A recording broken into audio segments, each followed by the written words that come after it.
بسم الله الرحمن الرحيم يا أيها المزمل قم الليل إلا قليلا نصفه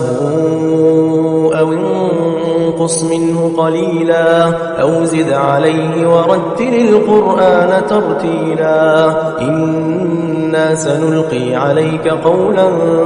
ثقيلا إن ناشئة الليل هي أشد وطئا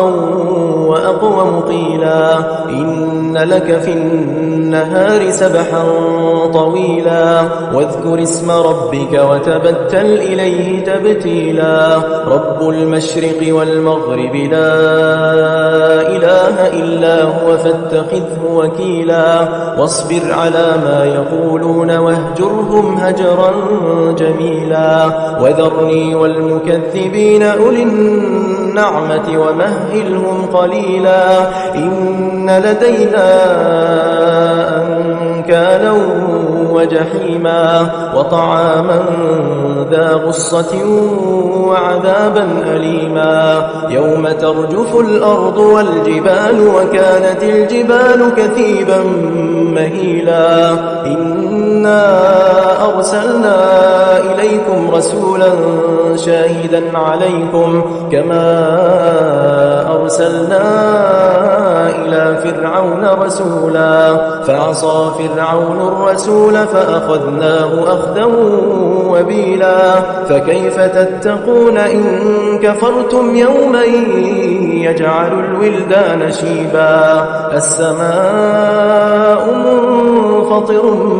به كان وعده مفعولا إن هذه تذكرة فمن شاء اتخذ إلى ربه سبيلا